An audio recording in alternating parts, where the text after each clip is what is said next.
avez parlé du gaspillage pour la viande, mais il me semble que pour le poisson aussi, il y a un gros gaspillage. Est-ce que vous avez des chiffres ou quelque chose par rapport à ça? Par rapport à un poisson qui arrive dans une assiette, combien il y en a qui ont été jetés, des choses comme ça? Alors moi j'ai les chiffres, je me souviens des chiffres pour les crevettes. Pour chaque kilo de crevettes, il y a 15 kilos de poisson qui est pêché pour rien, qui est pêché avec, et puis qui est rejeté à la mer. Donc j'ai ce chiffre en tête là. Et puis un autre chiffre qui a lieu avec les poissons, mais qui n'est pas tout à fait en lien avec votre question, mais sur l'argent gaspillé annuellement, là, l'Office fédéral de l'agriculture parle de 2000 francs par année pour un ménage de 4 personnes. Et là, il y aurait 49 francs 10 de poissons jetés à quelque part, non consommés. Mais oui, vous avez raison. Ce qui se passe, ce n'est pas tellement le poisson lui-même.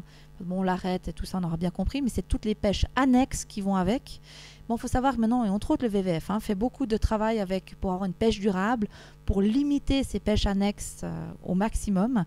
Et je pense que si on ne prend pas des mesures rapidement, il y avait un très bon article dans Le Temps d'aujourd'hui ou d'hier sur le fait que la Chine est en train de vider les océans parce qu'ils avaient des navires-usines et ils ont pêché. C'est 12 fois plus les chiffres que ce qu'ils annoncent réellement de pêche. Et ils vont évidemment pêcher chez les autres. Donc on est en train de vider la mer à une vitesse hallucinante. Je fais une petite parenthèse au passage. En France, par exemple, les pêcheurs ne sont pas soumis à la taxe sur les carburants. Donc on subventionne ces pêcheurs pour vider la mer encore plus vite. Donc on arrive à des absurdités vraiment sans nom. Et oui, ce que vous soulignez est vrai, mais je ne suis pas sûre qu'on prenne en compte en plus ce gaspillage-là. Je pense que c'est vraiment le gaspillage au moment où on a l'aliment et comment on le transforme, qu'est-ce qu'on en fait. Mais tous les prises annexes, je pense qu'on peut largement les ajouter et ça augmenterait encore ce gaspillage. C'est juste.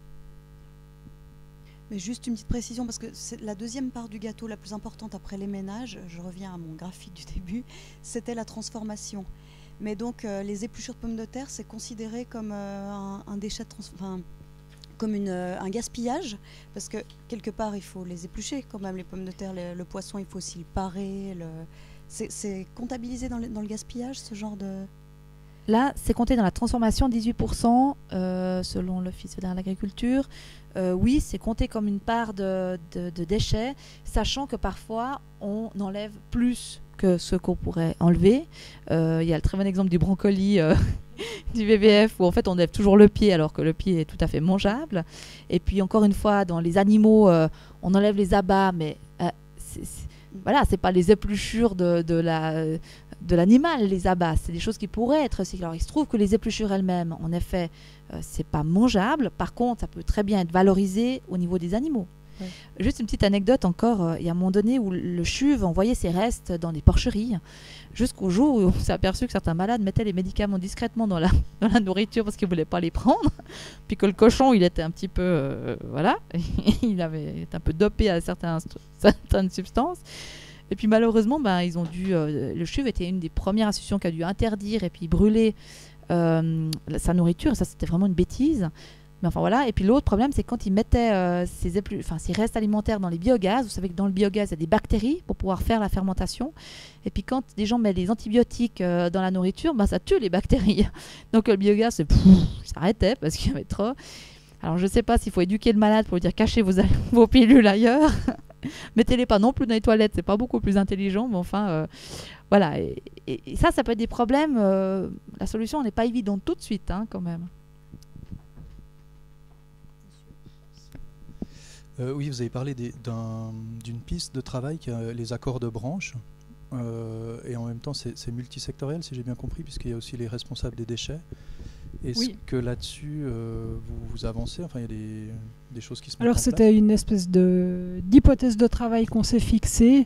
Maintenant, on attend de voir un peu au niveau de la Confédération qu'est-ce qui se passe. Mais je pense que nous, on va quand même aussi essayer d'intervenir, alors soit directement, soit en faisant du lobbying auprès des politiciens. Bonjour Isabelle. Pour justement essayer de mettre en place une telle réflexion, parce que pour nous, il faut vraiment que tous les acteurs soient impliqués. On ne peut pas juste espérer qu'un seul secteur va évoluer. Il faut vraiment que tous les acteurs se mobilisent. Et puis, on aimerait en fait qu'il y ait comme ça vraiment des mesures communes qui soient décidées avec des objectifs clairs. Parce que c'est, à notre avis, une des seules façons de vraiment progresser assez rapidement, en fait. Je ne peux pas vous dire, en fait, si ça existe dans d'autres pays. C'est vrai que ça serait sans doute intéressant de voir au niveau européen ce qui va se faire, vu qu'ils ont déjà fixé des objectifs assez ambitieux. tu as plus d'infos à ce sujet non plus. Hein. Ouais. Je crois qu'en Grande-Bretagne, je pense qu'on va sans doute regarder un petit peu de notre côté ce qui se fait en Grande-Bretagne, parce que je crois qu'eux ont pris conscience de cette problématique un peu plus tôt, et c'est possible qu'il y ait 2-3 pistes intéressantes là. Bah ouais. Comme j'ai le rapport de l'Office fédéral de l'agriculture sous les yeux, ils disent, ils regardent un peu ce qui se fait à l'étranger, justement pour essayer d'en tirer les bonnes choses. Ils disent que en France, aux Pays-Bas, en Allemagne et en Autriche, les ministères compétents conduisent leur propre campagne.